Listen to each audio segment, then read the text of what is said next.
From the southeast and Atlanta, Georgia, which came within 90 days of losing its primary water source due to drought and poor planning.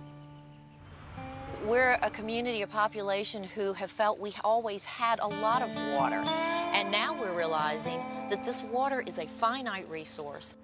To the southwest in El Paso, Texas, where residents are being paid to replace their water-wasting lawns and old toilets to save their shrinking aquifers. When I get in the rainfall and the snowfalls that we used to have, that you know, put some of this water back in these aqua basins. Americans' ever-growing demands for water are exceeding its traditional sources, even in areas like the rain-drenched Pacific Northwest. Our sense of security, our reliable water supply, the thing that was absolute for 97 years, is not absolute anymore. The mighty Rio Grande, once one of the great rivers of the world, is now nothing more than a dirt road separating Mexico from the United States on the Texas border. Much of the water has been diverted further upstream for agricultural needs and growing metropolitan needs for places like El Paso.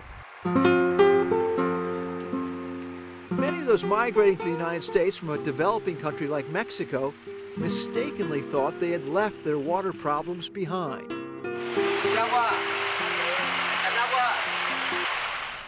Romelia Galvan and her son haven't had running water since they moved across the border from Juarez, Mexico, for what they hoped would be a more comfortable life in America on the outskirts of El Paso, Texas. We use the roof to collect the water as it drips down, positioning these buckets and tanks wherever it drips, up until they fill up. Like thousands of Mexican Americans living in these communities along the Texas border called colonias, use that old method of placing it inside the bucket. She and her son Hernan spend a disproportionate part of their day and basic living expenses collecting and buying water while waiting for a hookup to their local water district. They say that down in Mexico it's real easy to get it.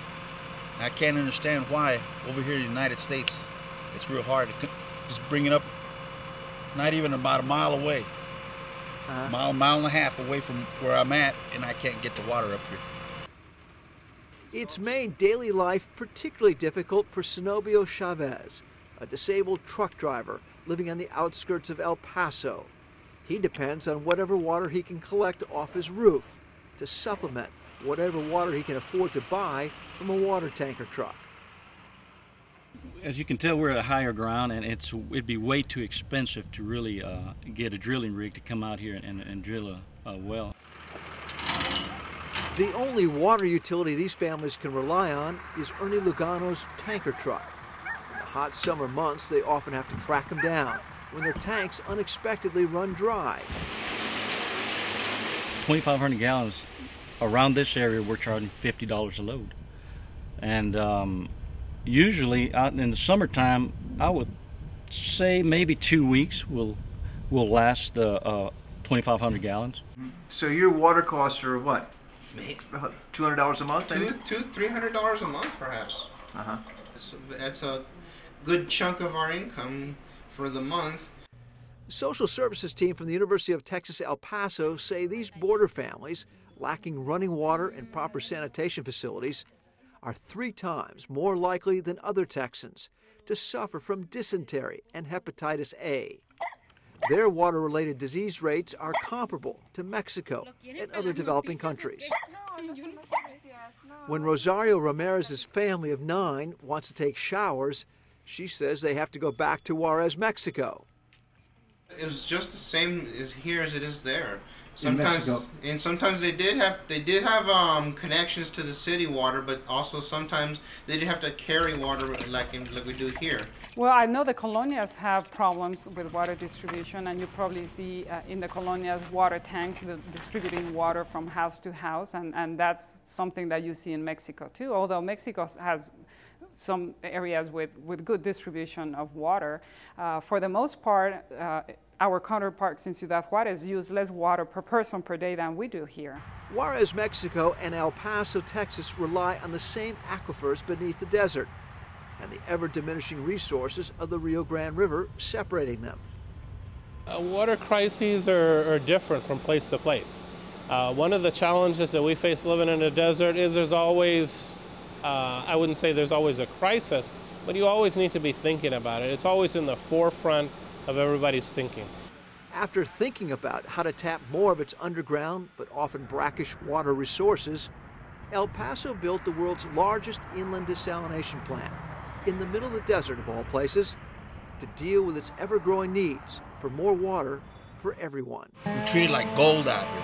On the other side of the border, they got more privileges over there of getting water than I do of getting it down here.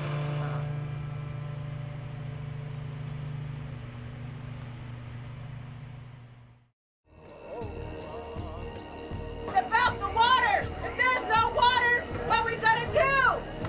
The native people or the farmers? It's not right what is happening. The last 30 years have brought us nothing but grief and ill will.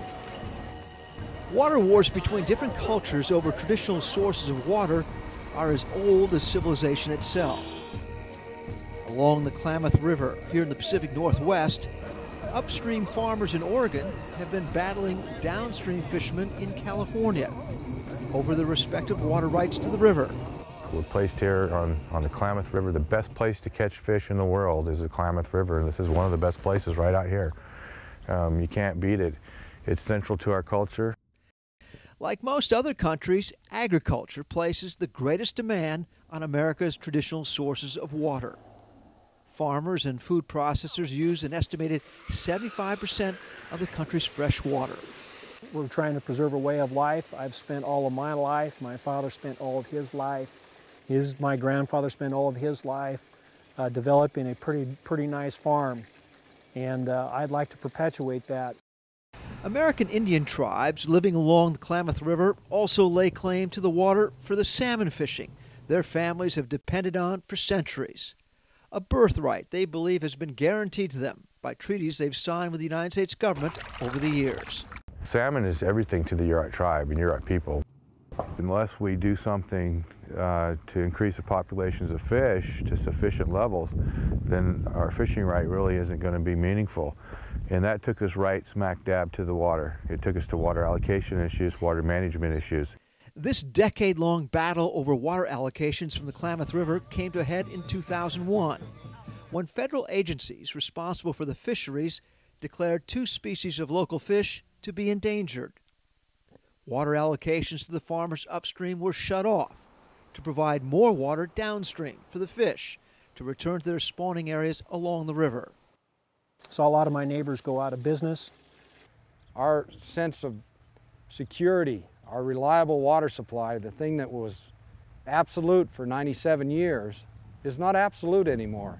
And when you're farming this country without water or without a reliable supply of water, your risks increase 1,000-fold. The farmers got their water allocations back the following year, which happened to be a particularly dry year and a disaster for the fishermen downstream. We were pleading with reclamation officials to give us some more water. About a month and a half later, we had one of the largest fish kills that's ever been recorded on the West Coast.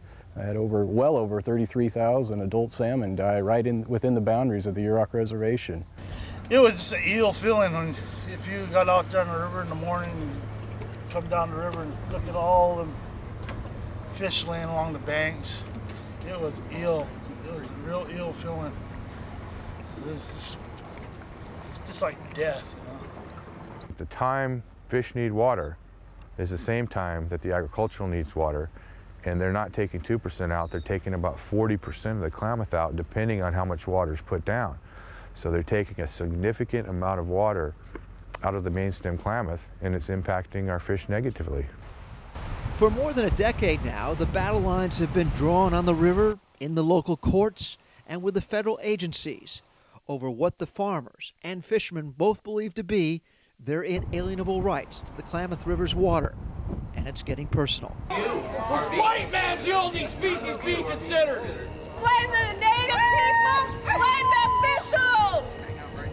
You didn't come here with water, you don't leave with water. Our house right here, my babies. My baby's pain, not being able to go out and fish And something for that happened to thousands. your ancestors causes them pain? Grow up. You're fighting for one fish. How much cat food is made out of salmon every day? Did you ever think of that? The growing demands on traditional water sources like the Klamath River, combined with climate changes, are beginning to impact the American way of life in many parts of the country. Access to water has never been an issue like it is today.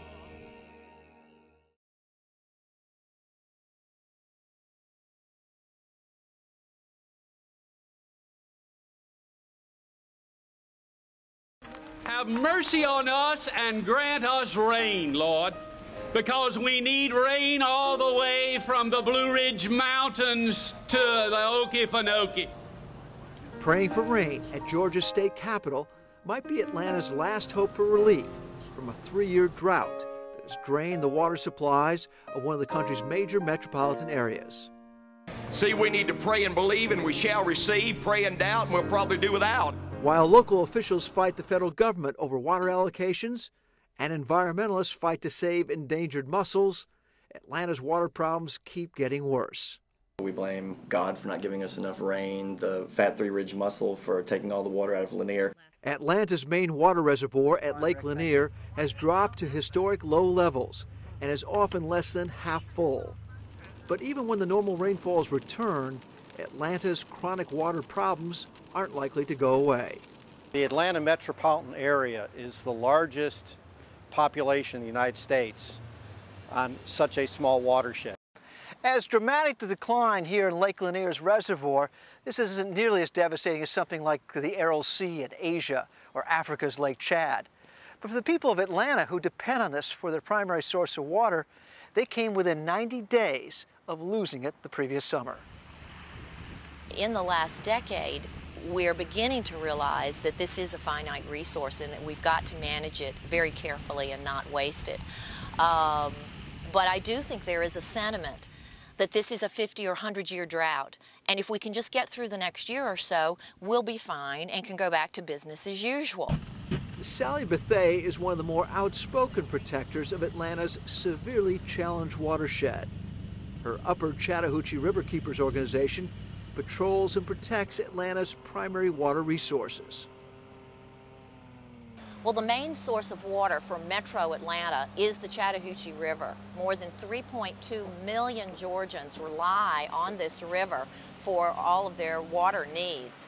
And this is a very small river. Atlanta was located for rail transportation, not for water. And so we're very challenged. We have historically not treated this river very well, not just from a quality standpoint, but water quantity as well. We waste a lot of water here in Metro Atlanta. We have this small watershed, and yet at the same time, we're hardening it, covering it at 55 acres a day of parking lots, rooftops, and pavement. And so what happens when it rains is the water rushes off fast downstream. It's not allowed to be absorbed into the soil so that there would be moisture for dry periods that could sustain our creeks and the rivers. In addition to its relatively small watershed, Atlanta has been adding an average of 100,000 new residents a year. Its population has nearly doubled since it hosted the Olympics. During the same period, they have done very little to expand their water resources. Well, the city of Atlanta gets its water from this water intake structure that's right behind me. Right now, this summer, we're probably withdrawing 100 to 105 million gallons per day to serve the city of Atlanta and some outlying areas. Atlanta's downstream neighbors in Alabama and Florida also rely on Lake Lanier and the Chattahoochee River for their water. They are battling upstream Georgia in Congress and the courts to get their share of the water, especially during these drought years when there isn't enough for everybody. Short term, part of it is because all of our drinking water for Atlanta comes out of Lake Lanier. We have no groundwater resources here for a city of our size. Part of it is the supply side of what is the best way to release that water to maintain it, but a lot part is the demand side. What do you do in terms of our behavior of repairing our system? What do you do in terms of our customers' behavior of how do you use water? Well, it's been very difficult, particularly for businesses like, you know, the golf courses around Atlanta and the botanical gardens and places like that, plus for all the nurseries and us homeowners too, trying to have pretty lawns and everything. It's been very difficult. The drought has been great for local well diggers. They've become a fixture in the wealthier neighborhoods where they are willing to pay as much as $30,000 for a new well to save their precious landscaping from the city's ban on outdoor sprinklers. Under the new water restrictions, washing cars in Atlanta is also illegal unless it's done in a car wash that recycles its water. We have a violations hotline set up for neighbors to rat out neighbors. And people will call and they'll tell me, she's at it again, she's watering, she's out there in her driveway in her little black bikini and she's washing her Jaguar. I think that Americans are now realizing that resources like oil and water that have been so precious and critical to us for so long are things we can no longer take for granted at being pretty inexpensive. And that as the oil and gasoline costs go up, water costs are certainly going up in metro Atlanta, I think there is an awareness that life may not be the same into the next couple of decades as it has been.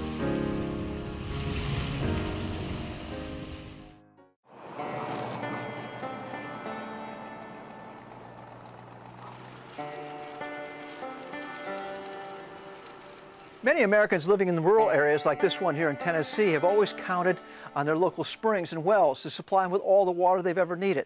That was the case too here in Orme, Tennessee, until last summer's drought dried up the local spring. And for the first time in as many years as anyone can remember, the taps went dry.